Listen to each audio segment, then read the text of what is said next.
अदा करण जे लाइ इंतज़ाम जेके आहिनि उहे शुरू कया पिया वञनि। आख़िरी मरहले में आहिनि। हिते मर्ड जेको आहे उहो पहुचायो वियो आहे, जंहिंखे ॾिसण जे लाइ वॾे अघ में शहरी मौजूदु आहिनि। सिक्योरिटी जा बि सख़्तु इंतज़ाम कया विया आहिनि। सूबाई वज़ीर ऐं एडमिनिस्ट्रेटर कराची मुर्तज़ा वहाब समेत मुख़्तलिफ़ सियासी समाजी शख़्सियतूं बि हिते आहिनि।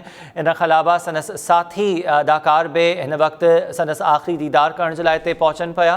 उमर शरीफ़ जी जनाज़ा नमाज़ क्लिफ्टन जे उमर शरीफ़ पार्क में अदा कई वेंदी, जंहिंखां पोइ तदफ़ीन अब्दुल्ला शाह गाज़ी जे अहाते में ई कई वेंदी।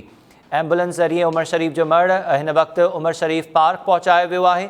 कुछ देर में जनाज़ा नमाज़ अदा कई वेंदी। जनाज़ा नमाज़ में शिरकत लाइ गवर्नर सिंध इमरान इस्माइल, सूबाई वज़ीर सईद गनी, एडमिनिस्ट्रेटर कराची मुर्तज़ा वहाब ऐं ॿिया हिन वक़्तु उते मौजूदु आहिनि। स्टेज शोज़ ऐं मीडिया में कमु कंदड़ उन जा जेके साथी दोस्त अदाकार हुआ उहे बि वॾे अंग में हिते मौजूदु आहिनि। वॾे अंग में शहरनि तरफ़ां बि जनाज़ा नमाज़ में शिरकत कई पई वञे। सिक्योरिटी जा बि ख़ासि इंतज़ाम कया विया आहिनि। जनाज़ा नमाज़ जी अदायगी खां पोइ इतां मर्द अब्दुल्ला शाह गाज़ी जी मज़ार नियो वेंदो, जिते हिन वक़्तु क़बर तयारु कई वई आहे ऐं दरगाह जे अहाते में ई तदफ़ीन कई वेंदी। उमर शरीफ़ जी ख़्वाहिश मुताबिक़ अब्दुल्ला शाह गाज़ी जी दरगाह जे अहाते में उन जी तदफ़ीन कई वेंदी। उमर शरीफ़ दिलि ऐं गुर्दनि जे आर्ज़े में मुब्तला हो।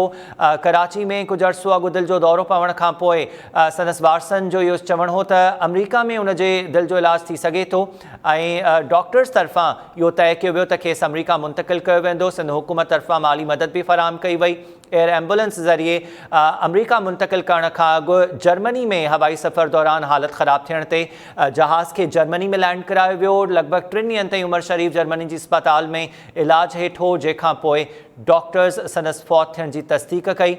उमर शरीफ़ जो मर्द अॼु सुबुह कराची पहुचायो वियो ऐं कराची एयरपोर्ट खां सर्दखाने खां पोइ संदसि गुलशन इक़बाल में रिहाइशगाह ते आंदो वियो। हिन वक़्तु उमर शरीफ़ पार्क क्लिफ्टन में संदसि जेका जनाज़ा नमाज़ आहे उहा अदा करण जे लाइ तयारियूं आख़िरी मरहले में आहिनि। उते मौजूदु आहे टाइम न्यूज़ रिपोर्टर फ़कीर सलीम। उन खां वधीक ताज़ा तरीन सूरत-ए-हाल मालूम कयूं था। फ़कीर सलीम, आगाह कजो, कुछ देर में जनाज़ा नमाज़ अदा कई वेंदी।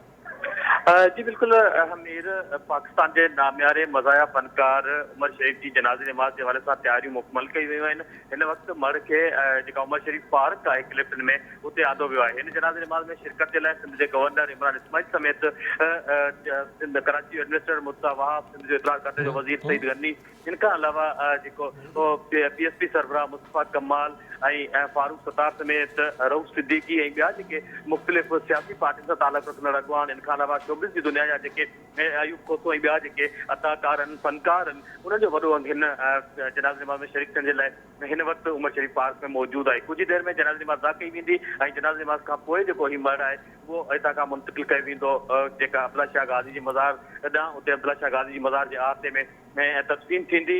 उमर शरीफ़ जी जनाज़े नमाज़ जे मौक़े ते सिक्योरिटी जा इंतज़ाम इंतहाई सख़्त कया विया आहिनि। पुलिस खां अलावा रेंजर्स मुक़ररु थियल आहे। इन खां अलावा वक़्त थोरो गेट लॻल आहिनि। जेके बि जनाज़े नमाज़ में शिरकत जे लाइ माण्हू अची रहिया आहिनि उन्हनि खे सख़्त तलाशी खां पोइ अंदरि छॾे पियो थो वञे। हिन वक़्तु जनाज़े नमाज़ जे लाइ सिरबंदी थी रही आहे ऐं कुझु ई देरि में जनाज़े नमाज़ अदा कई वेंदी। जनाज़े नमाज़ जेको मौलाना बशीर फारूकी आहे उहो पढ़ाईंदो ऐं जनाज़े नमाज़ में जेके उमर शरीफ़ जे घर पाते समेत संदसि चाहतनि जो वॾो अंग मौजूदु आहे। कराची खां अलावा सिंध जे मुख़्तलिफ़ शहरनि मां, पाकिस्तानी मुख़्तलिफ़ शहरनि मां संदसि मदा हिते पहुतल आहिनि। जी आगाह कजो फ़कीर सलीम त हिन वक़्तु गवर्नर सिंध बि जनाज़े नमाज़ लाइ पहुतो आहे, सईद गनी बि उते आहे, ॿिया कहिड़ा अॻवान आहिनि उते? जी बिल्कुल, सिंध जो गवर्नर इमरान इस्माइल है, उनका अलावा सूबाई वज़ीर सईद गनी है, कराची जो एडमिनिस्ट्रेटर मुर्तज़ा वहाब है, PSP सरबराह मुस्तफ़ा कमाल है, फारूक सत्तार है, MK अॻवान रऊफ सिद्दीकी है, ॿिया जेके मुख़्तलिफ़ सियासी ऐं समाजी जेके धुरियूं आहिनि उहे हिन में शरीक आहिनि। इन खां अलावा शोबिज़ जी दुनिया जा जेके आर्टिस्ट आहिनि उहे वॾे अंग में हिते मौजूदु आहिनि। इन खां अलावा जेके कराची खां सवाइ बाक़ी जेके सिंध जा ॿिया शहर आहिनि उतां बि उमर शरीफ़ जा चाहींदड़ पहुतल आहिनि। पाकिस्तान लाहौर मां ख़ासि तौर ते हिते तमामु घणा अदाकार आहिनि उहे हिते पहुतल आहिनि। जनाज़े नमाज़ जे लाइ हिन वक़्तु सिरबंदी थी रही आहे ऐं कुझु देरि में जनाज़े नमाज़ अदा कई वेंदी। जी ठीकु आहे, कुझु देरि में जनाज़े नमाज़ हिते अदा कई वेंदी, जंहिंखां पोइ दरगाह अब्दुल्ला शाह गाज़ी जे अहाते में ई तदफ़ीन जा इंतज़ाम कया विया आहिनि। उमर शरीफ़ पंहिंजी ज़िंदगी में इन ख़्वाहिश जो इज़हार कयो हो संदसि वारसनि मुताबिक़ त अब्दुल्ला शाह गाज़ी जे अहाते में उन जी तदफ़ीन कई वञे। इन जी मंज़ूरी ॾिनी सिंध हुकूमत ऐं अब्दुल्ला शाह गाज़ी जी दरगाह जे अहाते में ई तदफ़ीन कई वेंदी। हिन वक़्तु जनाज़े नमाज़ नमाज़ जी अदायगी जे लाइ सिफ़ बंदी थी रही है। उमर शरीफ जो मड़ उमर शरीफ पार्क क्लिफ्टन में आंदो वियो है। इहो पार्क भी उमर शरीफ जे नाले सां ही मनसूब कयो वियो संदसि ज़िंदगी में ही। जॾहिं त शहीद मिलत एक्सप्रेस वे आहे कराची में, उते नओं ठहंदड़ अंडरपास भी उमर शरीफ जे नाले सां मनसूब कयो वियो आहे। उमर शरीफ काफ़ी अरसे खां दिलि ऐं गुर्दनि जे आर्ज़े में मुब्तला हो। जर्मनी जी अस्पताल में डायलिसिस खां पोइ उन जी तबियत बेहतर ख़राब थी हुई। अमरीका उनखे मुंतक़िल करणो हो एयर एम्बुलेंस ज़रिए त जीअं उन जे दिलि जो ऑपरेशन थी सघे। कराची में डॉक्टर्स इहो चयो त ओपन हार्ट सर्जरी थी सघे थी, पर उमर शरीफ जी जेका तबियत आहे उहा इंतिहाई नासाज़ आहे। घर भातियुनि जे इसरार ते खेसि एयर एम्बुलेंस ज़रिए अमरीका मुंतक़िलीअ दौरान हवाई सफ़र में उन जी तबियत वधीक ख़राब थी, जंहिंखां पोइ जहाज़ खे जर्मनी लैंड करायो वियो हो।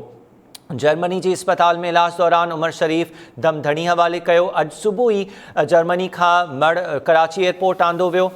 कुछ देर जे लाइ इहो मड़ ईदी सर्दखाने सुराबकोट में रखियो वियो, पर एयरपोर्ट खां वठी ईदी सर्दखाने ताईं ऐं ईदी सर्दखाने खां वापसि उन जी गुलशन इक़बाल वाली रिहाइशगाह ताईं जेको मड़ मुंतक़िल कयो वियो, उते काफ़िले जी सूरत में इहो मड़ मुंतक़िली दौरान रोड जे ॿिन्ही पासनि खां संदसि चाहींदड़ मदा वॾे अंग में मौजूदु हुआ।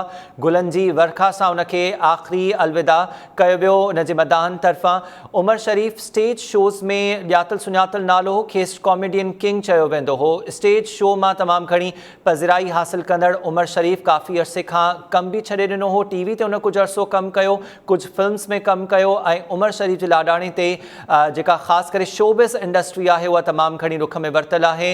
हिन वक़्तु कराची जे उमर शरीफ पार्क क्लिफ्टन में गवर्नर सिंध सूबाई वज़ीर सईद गनी, एडमिनिस्ट्रेटर कराची मुर्तज़ा वहाब, MK मगवाण फारूक सत्तार, रऊफ़ सिद्दीकी, PSP सरबराह मुस्तफ़ा कमाल ऐं ॿिया केतिरा ई अॻवान जेके आहिनि उहे हिन वक़्तु मौजूद आहिनि। सैलानी वेलफेयर जो सरबराह मौलाना बशीर जेको आहे उहो इहा जनाज़े नमाज़ अदा कराईंदो।